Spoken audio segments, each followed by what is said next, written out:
pleased to invite these ladies to the stage. Please help me give them a round of applause. We have Miss Amanda Tice. All right, we have Sabina Karlsson. We have Mara Martin. And we have the one, the only Nina Tiari. Come on down. Amazing. And I am going to read their bios in full because I believe we're going to settle on in. We're going to have a long introduction because y'all have done amazing things and people deserve to hear your full bio. So I'm going to start with Miss Nina. Nina studied fashion design at Karlsson New School for Design and later art history at NYU. She continued her analysis of fashion by assisting reputable stylist Natasha Roy, B. Ackerland, with clients such as Madonna, Vogue, and Wall Street Journal. Nina debuted her namesake RTW brand with IMG during New York Fashion Week and subsequently named as one of the top 5 designers to look out for by Harper's Bazaar. Nina collaborated with Swarovski on a collection inspired by New York City's modern artists of yesterday and today, which she cleverly coined as Downtown 18, after a film, a source of her inspiration. She has since been selected by Anna Wintour to join Vogue 100, carefully curated individuals invested in global fashion and cultural zeitgeist. Let's give a round of applause for Nina. Oh my God.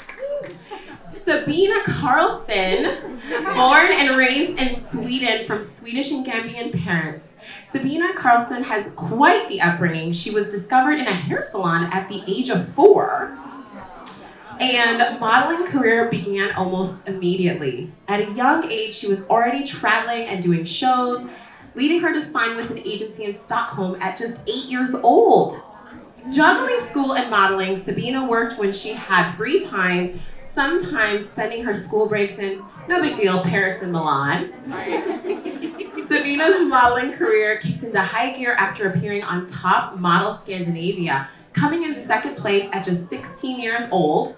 To name a few clients that Sabina has worked for, Jacquemus, Michael Kors, H&M, Dolce & Gabbana, Gap, and many more. And she's also a birth doula.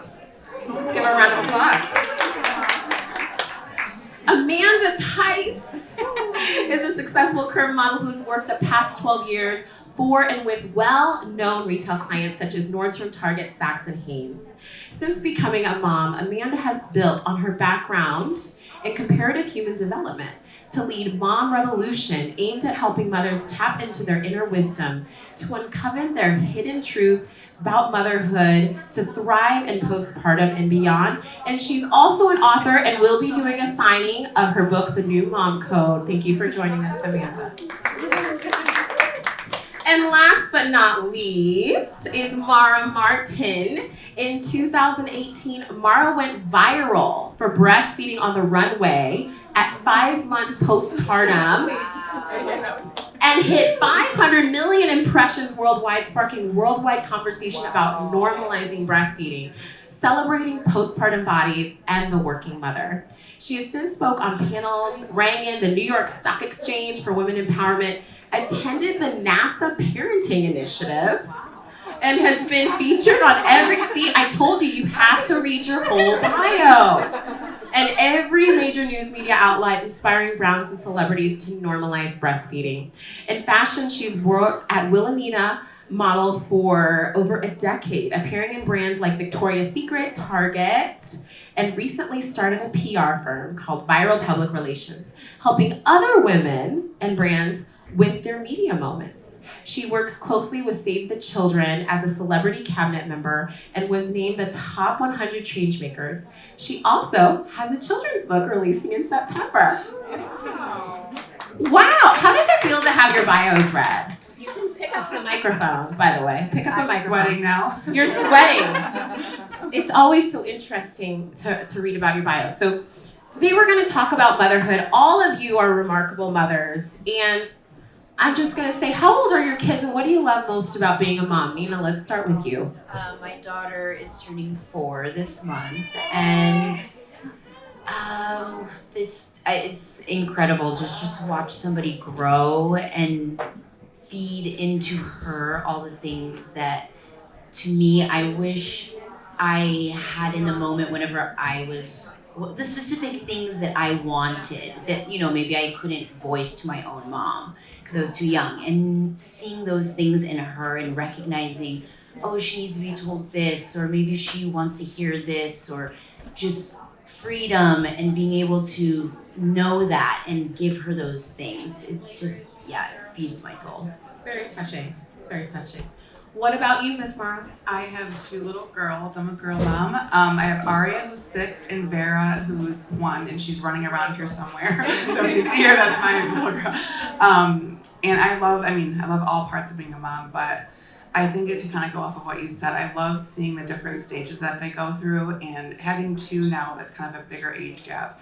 It's so fun to be able to see their personalities come out and their interests. And I was talking to her earlier about how they have friends now and all the things. And it's just, it's really fun to just kind of get to experience all those things with them as, their person. You want them to be good people and have, make good choices, and you get to be that person for them. So that's my favorite part. Awesome. Sabina, what do you love most? Tell us about your kids. I have 2 kids, Iris, who's 3, and Zion, who is 6. And what I love about being a mom, just to see the personalities, obviously, and see parts of my personality in them, good or bad. Good or bad, we see it all. Right, or just like walking my son to the school bus, like being from Sweden, like an American school bus is like a thing. So just doing that and like seeing him with his friends and like what they're talking about and what hoodie to wear and not to wear. I love that. I love that. And what about you, Amanda? So I have George, and he's 7, so I just have the 1. But for me, the best part about being a mother is really watching them grow. And it's just been so fascinating to see the world from their perspective. And especially because I have a boy, right? Like, I have the way he perceives things is so entirely different from my own that it's just really fun to see a different perspective and get to experience everything through his eyes. And I love talking to you. You have children of all ages, and I have an almost 2-year-old, so I love hearing about like blazing the trail in front of me. I love that. So you are all in the fashion industry. You have decades of experience between all of you, and our theme today is evolution. And in the spirit of evolution, you talked briefly about how the role of motherhood has inspired or changed your career trajectory. And I want to start with you, Amanda. How has motherhood inspired and changed your career trajectory? I mean, you wrote a book. Did you imagine that would happen? No, not at all. I felt like that was kind of something that happened during COVID too. I think for me, I'd always wanted to write a book, and it was something I was passionate about doing, but I never had the material. I was like, what am I going to write a book about, right? And then I became a mom, and it shook me to the core. I became a totally different person.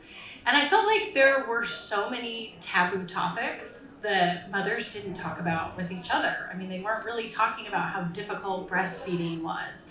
They weren't talking about all the feelings that you have about postpartum sex or, like the fear of death. Like there were all these taboo topics that people just weren't talking about.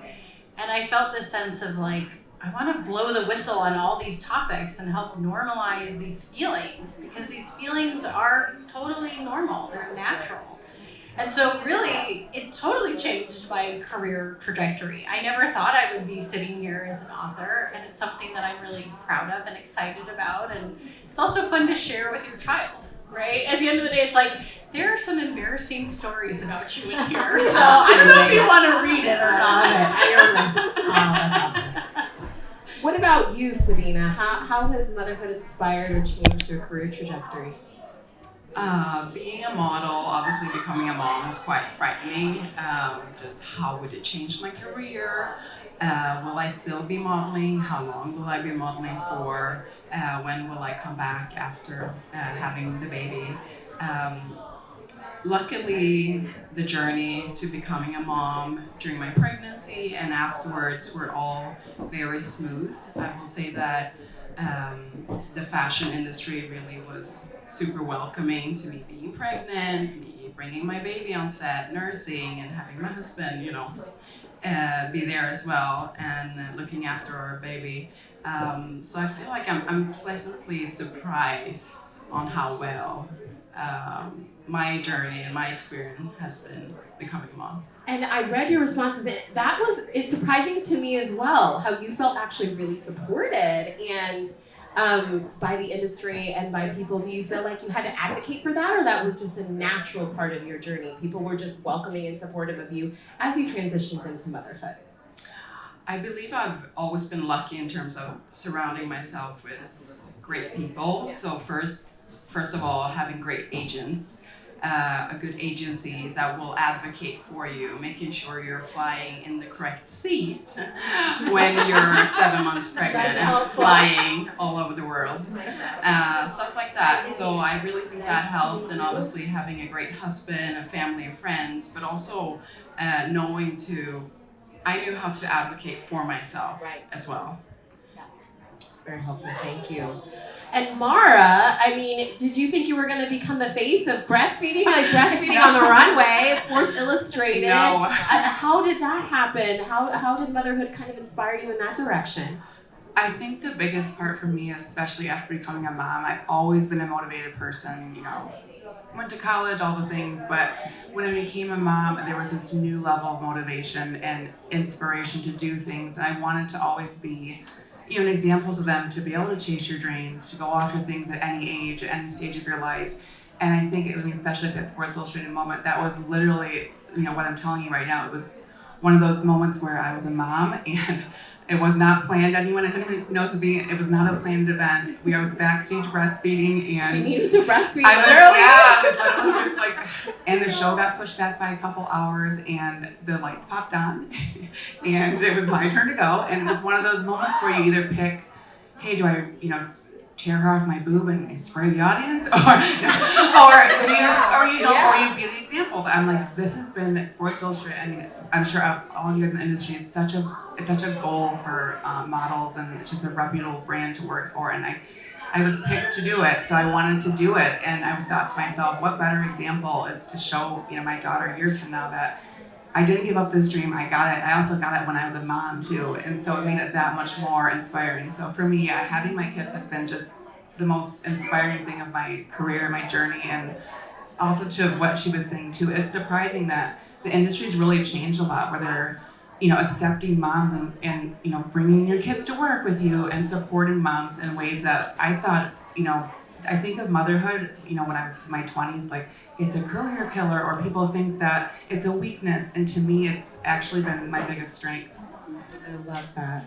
I love that story it just like naturally happened. You had to walk the runway. It's fascinating. Zero planned. I don't recommend doing it. It will never happen again. But yeah, you did it. Just did it.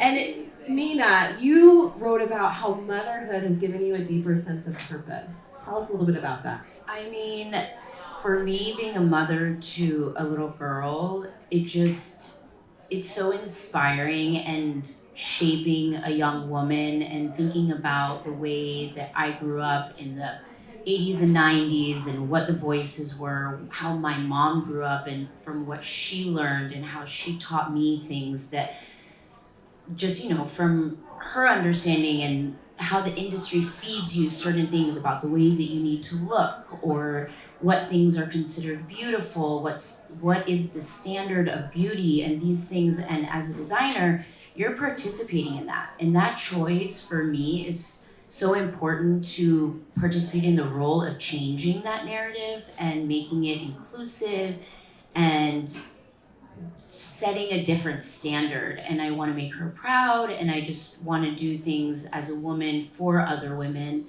And I think that's how my trajectory has changed. I love that. So it's really shown up in your work and things that you've introduced in the industry, and the contributions you've made to the industry is what I'm hearing. Yes. Who I choose as models, what things I say absolutely not whenever somebody says, oh, that's too many of this race, and I'm saying, no, okay, I'm gonna have everybody. That's, the Black, brown community, or I want to break barriers. I want to change the way that things are being taught or fed. And I think that's so important for the young women and little boys also, everybody. I love that. And it's so funny because when you become a mom, you're like the mother to the world all of a sudden. Like, it's not something you sign up for, but you care about everything and everybody. I don't think I was ready for that. So we are talking about transformation, and I want to talk about shifts that occurred. And Amanda, you shared as you became a mom, you started embracing transparency on social media. Can you tell us a little bit about that journey? Yeah, I mean, I think there are just so many things that other moms don't talk about with each other. So I really wanted to be someone who showcased my real body postpartum. I mean, it was funny because my first job postpartum was actually a segment on Access Hollywood. What? Yeah, Access Hollywood for Heidi Klum's new swimwear line. Wow. So I was like, oh my gosh, I'm only 3 months postpartum and I'm about to be on national television in a bikini. Wow. And I was like, you know, my first inclination was really to be like, I don't want to do this. Like, how can I back out? I mean, the first thing I said was, well, I have to bring my son with me because I need to breastfeed and I don't want to leave him at home. And they're like, it's fine, it's fine, it's fine. Yeah, they're like, it's okay, it's okay. I'm like, well, what if like my breasts change size while I'm on camera? What if like I leak through my bathing suit? There were all these things going through my head. And I was like, you know what? Other moms need to see different bodies. And you just don't see enough of it. You know, I had my stretch marks, I had my cellulite. And I love to call them my mom gems or my mom jewelry because they're physical signs of resilience and strength. And so, you know what, I just felt this sense of like, I'm gonna be real about what motherhood is really like. And I'm gonna show the world that this is what's real. This is how it should be. We shouldn't be photoshopping everything. We should be natural. I love that. And I guess as a model, I didn't put this on the question list, but I want to hear from you and as a designer as well, especially as your body changes. Kind of what goes through your mind and how have you all navigated that? Mara, would you like to start with that? Because I as your body is your business, like how does that work? I really think it's, I mean, also with designing and all the things, you have to, you know, be represented by brands that celebrate that, and you have to kind of set a standard for yourself too that, hey, this is my body, we are ever changing. I mean, I've been all the sizes in the rainbow, it feels like, and yeah, and just being real about it. And the best part about it is that nothing's permanent. If you want to get in shape, if you want to do this, you want to do that, you can do those things, but to accept your body as it is, it's a beautiful, it sounds really cliche, but I mean, being a mother, it is the most beautiful thing you can do. You're creating life, and I'm now feeding my baby with my body. And those changes in your body shouldn't be looked down upon. It should be celebrated. That's awesome. Sabina, do you have anything to add to that?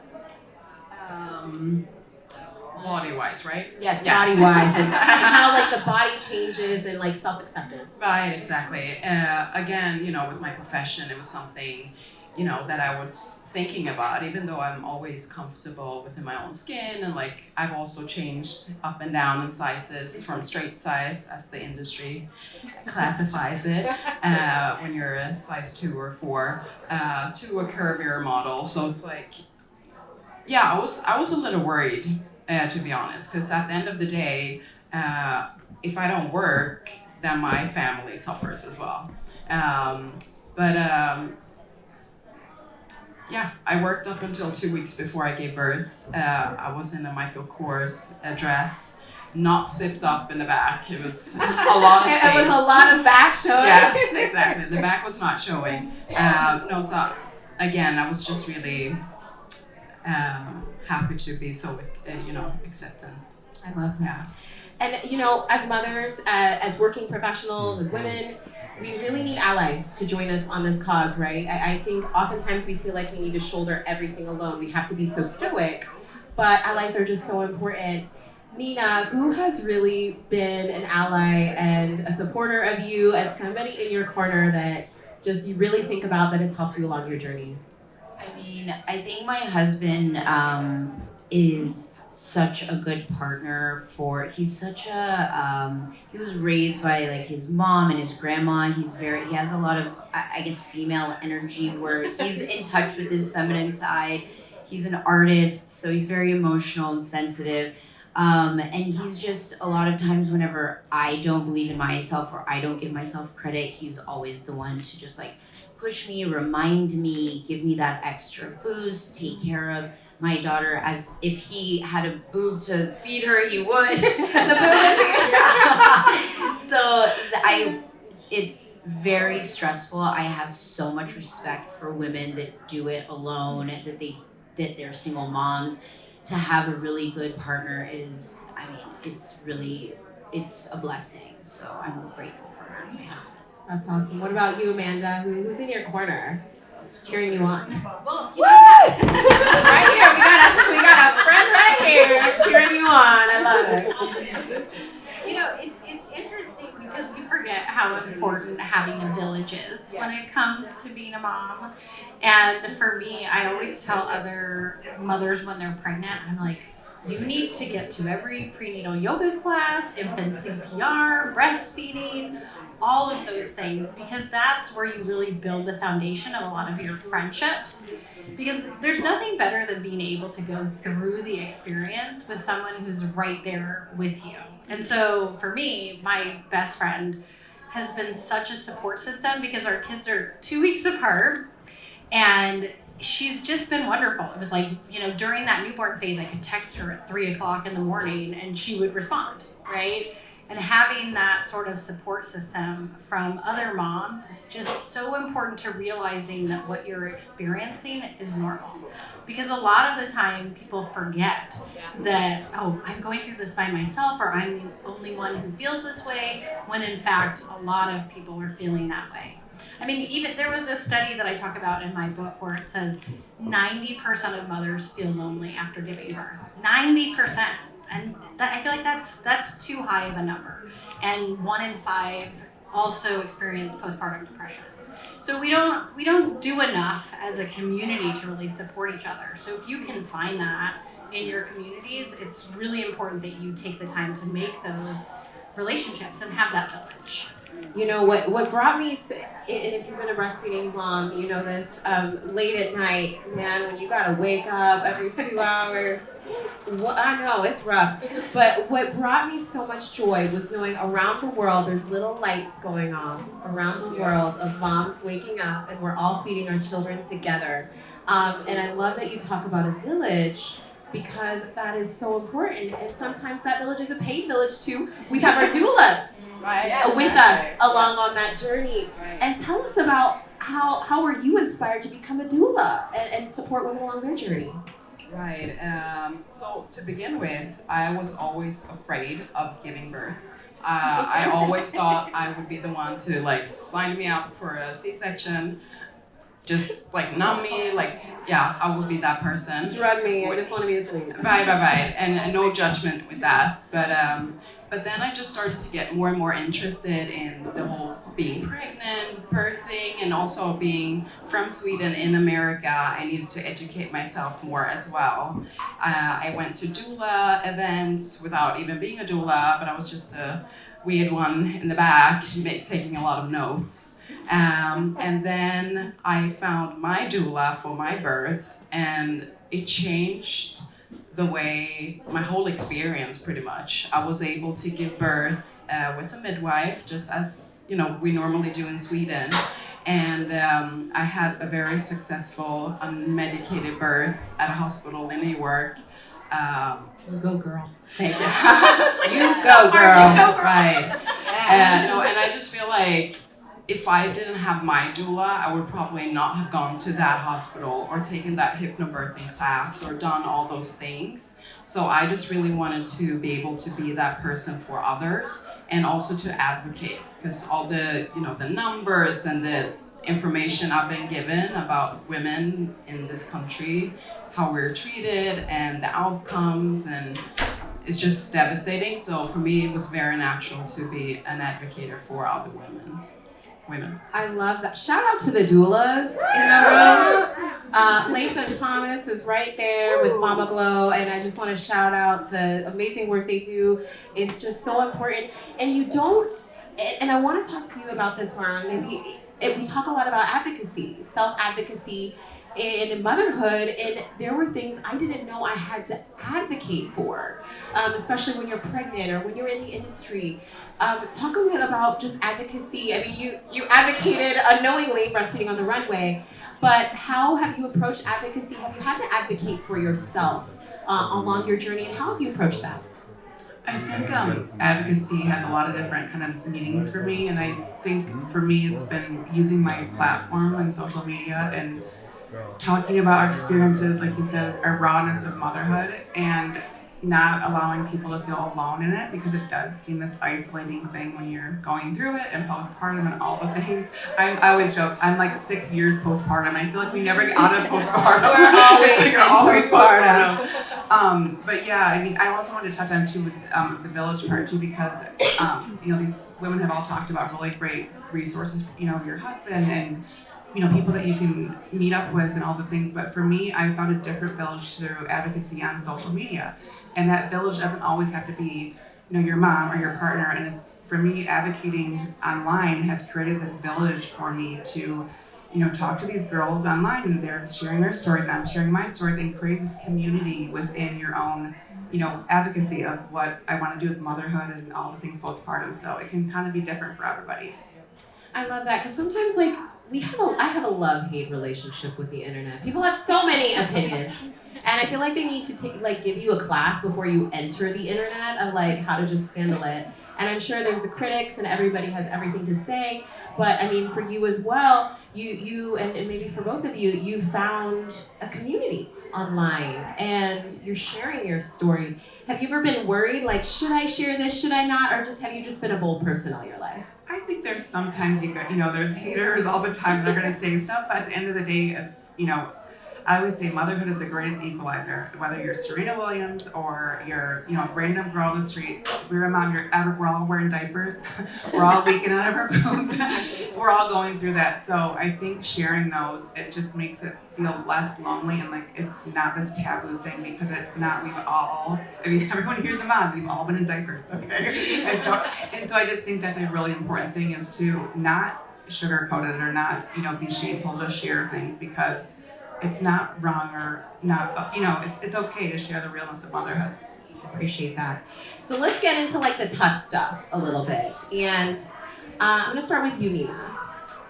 Was there ever a moment where you ever thought, this is just too much? This may not be the path for me after I've had my child. I mean, maybe I shouldn't be on this path of fashion. Maybe this isn't for me. How did you dig deep in that moment, and how did you find the resilience to continue? Has that ever been a part of your story? Yeah, I mean, I only have one child, so when I had her, immediately after, I want to say 2 weeks after, I was like, oh my God, what the fuck did I do? Yeah! What have I done? Yeah, I was like, oh my God, my whole life has changed. Everything I know has changed. I don't know if I'm ever going to be able to get back to that person, or even know or recognize that person that I used to be, because all I know is the needs of this person that needs me all the time. And they always say moms that have more than one, or older children than yours, they always say it gets better. Don't worry, it gets better. And I think around the 6-month mark, I was able to see her smile and crawl and those little milestones, and I was starting to see my body come a little bit closer back to what I knew I looked like in the mirror, and recognize myself, get a little bit more sleep, recognize, I don't know, have enough time to do my hair. Those little things then reminded me that you are a person first, and then when you pour back into yourself, then you can be the best mom, the best partner, the best daughter, sister, all the things. And that really motivated me, like you said, Mara, that it became almost, I can do more now that I can do all this, I can do anything. So I think that from there, it just was like a snowball, more motivation, more inspiration. I love that. What about for any of you? Did you ever have a moment or many moments where you're like, this may not be my path? Definitely. Tell us about it. I mean, I just feel like after you give birth, you get so wrapped up in this child, right? This child becomes your whole life because this child will not survive without you in this moment. So for me, you know, my body was changing a lot postpartum. I was going up in size, down in size, up in size based on breastfeeding. And I was like, is this going to be a long-term thing? I was also on the older side too. So by the time I had George, I want to say I was like 33. And it took me a while to be like, okay, I love doing this job. I don't want to give up my passion. And so even though I did take, right after I had him, I did a few jobs and it kind of shook me. I was like, I don't know if I can do this. Like this is a lot, having a child, you know, on set and making sure that they're not crying or making sure they're behaving, which you can't make a child They're behaving their age. You know, exactly. So it spooked me a little bit. And then I kind of said, you know what, I love this. I'm not willing to give this up. And I feel very lucky that now I'm 40 and I'm still with a major agency. I'm still getting to do what I love. Yeah. Don't stop doing what you love. Yeah. I like that. Would any of you like to add or share your story? Yeah, sure. I would say, just as you mentioned, I feel like after the first few months of just being terrified and crying and stressed and leaking and all that stuff, I started to feel, okay, if I'm going to the gym, it will be between 10 and 11. That's it. If I don't go then, I don't have the time. So just becoming a mom, I feel like you have to be more organized and more like efficient with your time, and not just obviously with the gym, because I don't go there that much. But Neither more do so, I, yeah, actually. even if it's in the building. But more so like time also, like who do I spend my time with? What do I want to do? I got even more professional, I would say, with my job as a model. But then also I became a doula with Mama Glow after having my son. So it's like, and I'm starting a company now, an app, with 2 kids. Things I didn't think I would do being a mom of 2. So I feel like becoming a mom does not need to be like an obstacle. It could actually be an inspiration. Oh, so good. You want to? Yeah, I think for me, I've always preached or, you know, talked about having it all. And I think it was redefining what having it all means.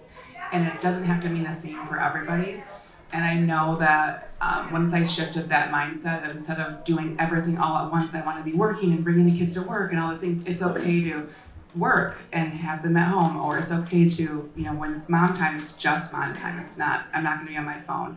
And I think that was a huge shift for me, because instead of doing all the things at once, trying to be this, you know, amazing all the things, I was actually, I was less, you know, not doing as well at being a mom and working at the same time. So once I shifted that, it made me better as a parent, as a mother, as, you know, when I'm really hands-on and putting my phone down when it's mom time, or working when it's working, and really being more efficient in time management. You know, somebody asked me, I had to do an interview, and they said, why should moms be CEOs? It was just an interesting question. I'm like, time management, resource management, financial management, operations. I feel like we have it all. So I found that very interesting. So all of us need tools, right? You talked a little bit about efficiency. You talked about how you've been more professional as a mom. You all have very busy schedules. So what tools are you implementing in your household, in your businesses, just to make sure things keep running and things keep moving? I'm going to start with you. What do you implement? Calendar. A calendar. The calendar. Live and die by it. Yes, the calendar. I mean, everybody needs to know what birthday parties are on the calendar, when I have a meeting that I don't need I can't have background noise for, that, you know, everybody needs to be on the same page in that sense, in the household, so that we can all operate our own businesses, and, you know, so kids' social schedule on time. I love that. I love that. And I also embrace, like, we're never going to be on time to things. I'm going to be a little bit later. What about you, Amanda? What tools are you implementing in your household and your business just to keep things moving? I'd love to say that I have a great system, but I'm kind of a fly by the seat of my I pants like that's a kind system. of person. That's a system. I do have my calendar, but I don't even share it with my husband, so he's always surprised. He's like, "Oh, I'm picking up my son today." I was like, "Yep, you are." But I guess I try to be as organic as possible because the thing is, when you also have children, you want to make sure that you kind of build out that time for them. And sometimes that means having to move an important podcast or a meeting or travel.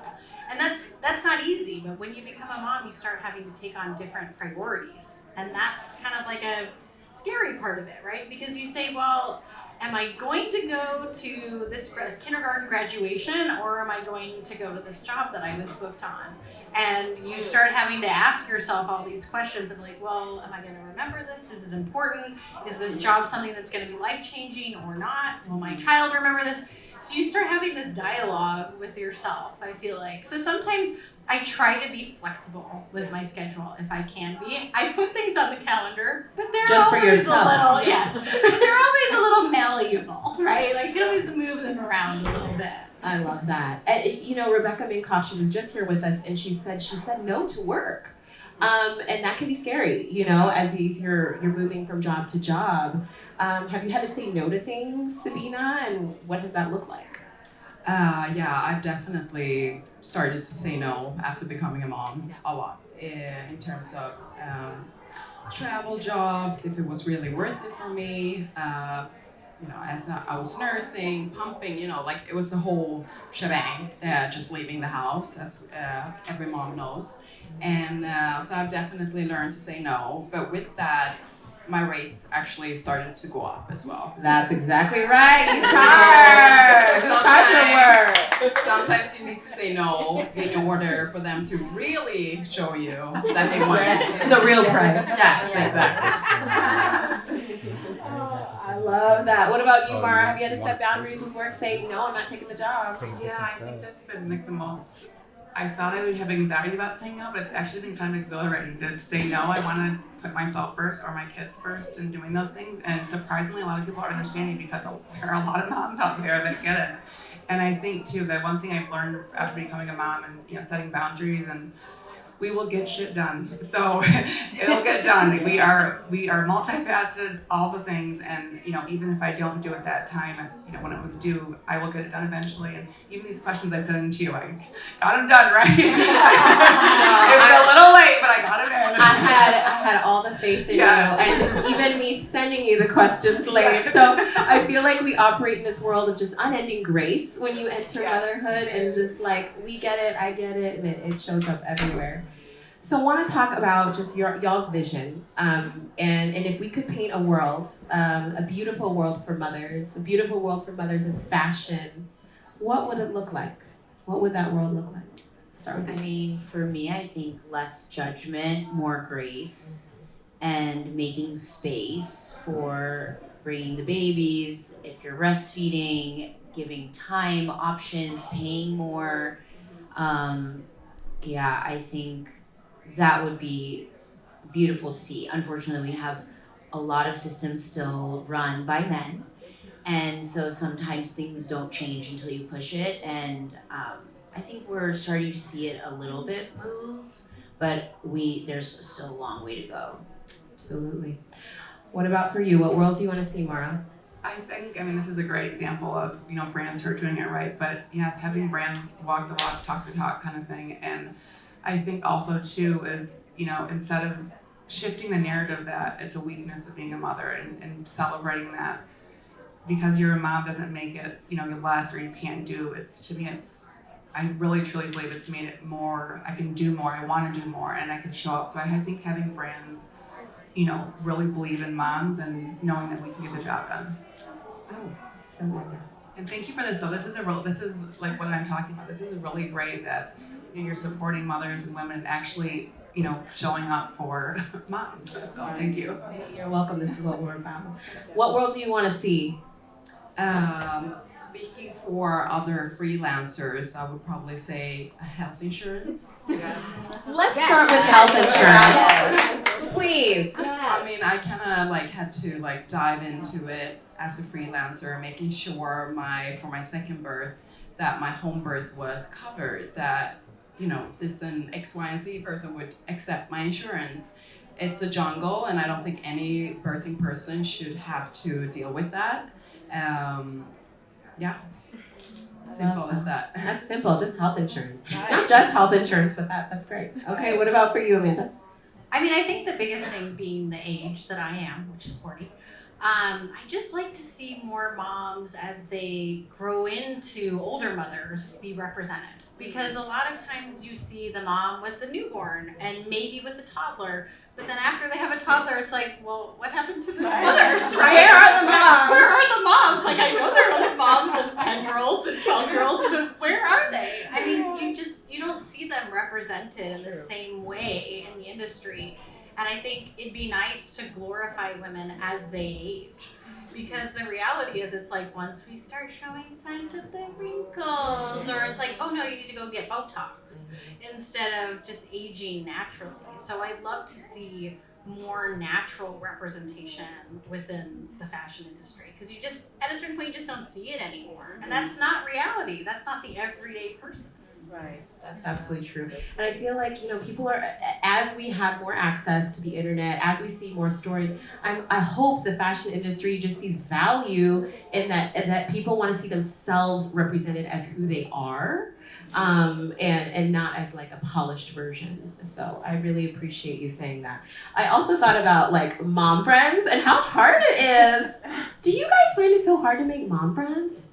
And also when you're a mom, your schedule is so unpredictable. So like I have friends that have kids. I rarely see them because we're both operating on such different crazy schedules. It's really hard. How are you guys making mom friends? Do you have mom friends? How are you making them? I mean, I have a whole chapter in my book about how to make mom friends. We need to know. Well, just because I feel like it's one of those things where people aren't always looking in the right places. Yeah. So that means like you have to show up at the public library for their reading, right? Because they have story time, or you have to be going on Facebook and joining different Facebook groups so that okay, well, it's moms between 3 and 5 or whatever it is that are in your local community, or meetup.com. You do have to make an active effort, though. That's the hard part. You have to really be looking for those friends. If you're not looking for them, it's very hard to make them. Or you have to get out, and it's hard to get out, especially when you have a new baby. You don't want to get out. How do y'all get out too with your busy schedules? I mean, are there opportunities to just meet moms in the fashion industry? Have you found any of that? I would say I'm part of a mom's group through WhatsApp from other models, and so that has been really great because it is hard. I started working 6 weeks after I had my first one, 3 weeks after I had my second one. Not to be recommended, but that was how I did it. Yeah, exactly. And obviously being a freelance model, I didn't have to do Monday through Friday, so I could pick and choose my job. So I wasn't full time after that. But with that being said, it was kind of hard for me to meet people at the public library. Been there once or twice because I'm always like on the go traveling. Yeah. So those kind of groups like on WhatsApp, or I'm a part of a group called Misha for the Modern Mom, has been great and amazing for me. And they have so many different topics within this community. So it's not just about diapers, because obviously that's all you think about when you're in the first stage. But then when you have a 10-year-old or a 6-year-old, you might be thinking about a career or housing swapping and stuff like that. So that group has been really, really amazing for me as well. Different stages. That's awesome. What about you, Mara? You said you found a lot of connection on the internet. I do, yeah. Is that where you find mom friends? That is where my group is. I swear, Instagram has been such a tool for me and a way to really dive into the same, aspects that we're going through. So people will follow me who are just had a baby because I just had a baby, or, I have a 6-year-old. Oh, I'm going to kindergarten too. And you'd be so surprised at how many friends I've made that I've never even met. They're sending me their first day of school pictures, and I'm sending them ours, and we're sending cute hairstyles. And I swear, it can be a negative, social media, but it has been such a positive part of finding friends who are in the thick of it with me too. It's so interesting. So I know moms are sending your kids back to school here in New York. I'm seeing a lot of TikToks of moms crying in the car after, you were crying in the car after you sent your kid back to school. And it's so interesting because after you post a video like that, even if you get like a little love, there's like a little serotonin boost. And you're like, oh, I feel seen. So I love that. I'm not at that stage yet, but I'm sure I'll be crying in the car soon. Okay, our last question, and we'll just go down the line. There are aspiring mothers out there, or there are people that not even are mothers, but they are going through evolution, transformation. They're worried about what the next chapter may hold for them. If we take a look at your experiences, what would you say to those people today? We'll start with you, Linda. I think I would just say be prepared for change. Change is actually a good thing. It's scary. But if you can prepare yourself for change, just embrace what's coming. Sometimes it's all about just bumping into the right person at the right time, which seems unexpected, but it can totally change the trajectory of your career. Just like there's someone in the audience, actually, I met her a long time ago before I even knew anything about plus size modeling, and by meeting her, it changed my whole life. So, just being open to opportunity is really important. I would say to be humble to yourself, to the expectations, not comparing yourself with others, or just do you, trust your intuition as a mom, as a parent, and that what I said before, that becoming a mom does not have to be something that's gonna stop you from evolving. It's just like another superpower that you'll have.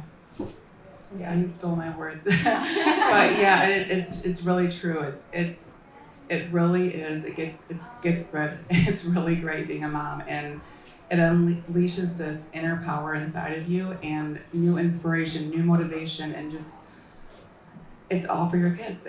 And you still have a life after motherhood. Motherhood does not mean it's a career-ending thing or your body's over, your life's over. It's actually the most rewarding and amazing thing. So I would have like 20 kids if I could. I know, you're like, I want a van full of kids. Yeah, I want a van full of kids. Yeah, bring them all in. I love that. What encouragement would you have to offer? I would say just take it one step at a time. Don't think so far ahead. You don't have to jump to what am I going to do when just deal with today. You trust yourself, trust that you can do this, and you will start learning how to kind of just like go with that. You'll learn the formula and you'll get the hang of it. Everything is possible. There's lots of options, lots of different ways that you can maneuver to fix something, change something. I mean, babies don't have gift receipts, so you can't return that. But you will learn how to be agile and make everything work. Yes. Well, thank you to our panelists. Let's give them a round of applause. Thank you all for inspiring us today to just embrace our evolution and embrace who we are. So everybody, we hope you have a wonderful time. We now have hand and arm massage available, so make sure to get on the list and pamper yourself. And we have makeup touch-ups. Thank you all. We'll be here all day. Momcozy, evolving for mom and cozy.